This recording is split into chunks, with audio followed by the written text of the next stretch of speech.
Hi. இப்போ நம்ம யார் கூட இருக்கோம் தெரியுமா? ஷர்வானிகாவோட அம்மா கூட தான் இருக்கோம். ரொம்ப ரொம்ப முக்கியமானவங்க. ஷர்வானிகா லைஃப்பில் ரொம்ப முக்கியமானவங்கன்னா அது இவங்க தான். நான் உங்ககிட்ட வந்து ஒரு கொஸ்டின் கேட்குறேன். ஏன்னா நான் வந்து லட்ச சுஜனை வந்து நான் டோர்னமெண்ட்லாம் கூப்பிட்டு போகும்போது அங்கே ஒருத்தர் வந்து அவங்க குழந்தை தோத்துருச்சுன்றதுக்காக நீ பேச மாட்டேன், நீ வந்து ஃபஸ்ட்டு ஏன் வாங்கலை அப்படின்னு சொல்லி ரொம்ப ப்ரெஷர் பண்ணுறாங்க.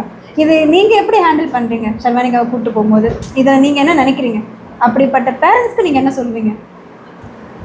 ஃபர்ஸ்ட் ஆஃப் ஆல் அது வந்து நம்மளோட குழந்தைன்னு நினைக்கணும். நான் அதுதான் நினைப்பேன். அங்கே கேம் அப்படிங்கிறது வந்து it's a part of our life. அந்த கேமில் வின் லாஸ் ட்ரா இது எல்லாமே பார்ட் ஆஃப் த கேம். அந்த குழந்தை ஜெயிச்சிருச்சுன்னு வச்சுக்கோங்களேன், அது வெற்றியை அதுவே கொண்டாடிக்க தெரியும். அதால் கத்திக்கிட்டே தான் ஓடியாருவாங்க, வின் அப்படின்னு சொல்லிட்டு தான் ஓடியாருவாங்க. ஆனால் தோத்துட்டு வர்றப்ப தான் நம்மளோட சப்போர்ட், பேரண்ட்டோட சப்போர்ட் வந்து ரொம்ப இம்பார்ட்டண்ட்டாக இருக்கும். அந்த இடத்துல அவங்க தோத்துட்டு அவங்களே மனசுடைஞ்சி வருவாங்க. அப்போ நம்ம இன்னும் ஹர்ட் பண்ணுற மாதிரி அவங்கள ஏன் தோத்த, எப்படி தோத்த, என்ன செஞ்ச, என்ன பண்ணன்னு நம்ம கொஷின் கேட்க மேபி அவங்களுக்கு அந்த கேம் மேலே வெறுப்பு கூட வந்துடலாம். ஏன் இவங்க அந்த ஒருவேளை கேமில் விளையாடுறப்போ சில நேரத்தில் எப்படின்னா ரொம்ப கிரிட்டிக்கலான சுச்சுவேஷன் வரும். அப்போ அவங்களுக்கு என்ன தோணும் அப்படின்னா, ஒருவேளை தோத்துட்டோம் அப்படின்னா நம்மளை வந்து என்ன சொல்லுவாங்களோ, திட்டுவாங்களோ, மேபி நம்மளை இன்னும் வந்து கோபமாக பேசுவாங்களோ, அந்த நினைப்பையே அவங்களோட நல்ல மூவ் கூட யோசிக்க விடாது. அதுவே நம்ம வந்து நம்மளோட பெஸ்ட்டை வந்து கொடுத்துட்டு போவோம்.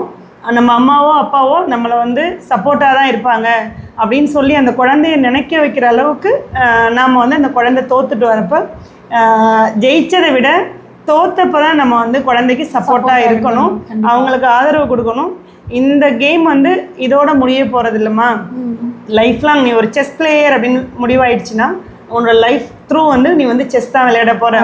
இன்னையோட இந்த கேம் முடிய போகிறதில்ல, இன்னையோட இந்த டோர்னமெண்ட் முடிய போகிறதில்ல. அதனால நீ வந்து என்ன அதில் எக்ஸ்பீரியன்ஸ் பண்ண, என்ன தப்பு பண்ணின, அதை வந்து நீ வந்து ரீகால் பண்ணு அப்படின்னு சொல்லி தான் நம்ம மோட்டிவேட் பண்ணி குழந்தைங்கள தட்டி கொடுத்து அடுத்த கேமுக்கு அனுப்பணும். இன்கேஸ் நம்ம திட்டோம்னா அது அடுத்த கேமையும் பாதிச்சிடும், அந்த டோர்னமெண்ட்டே ஸ்பாயில் ஆகிடும். இதுதான் நான் ஷர்வாவுக்கு யூஸ் பண்ணுவேன். சூப்பராக சொன்னீங்க. நிஜமாக இதுதான் உண்மை. நாங்களுமே வந்து இதை தான் ஃபாலோ பண்ணிட்டு இருக்கோம். ஆனால் பட் வந்து நிறைய பேரண்ட்ஸ்க்கு வந்து அது தெரிய மாட்டேங்குது. குழந்தைங்க சின்னதாக தோத்த உடனே அதை வந்து பெரிய விஷயமா பார்த்து அவங்க பண்ண நல்லதெல்லாம் மறைஞ்சிருது.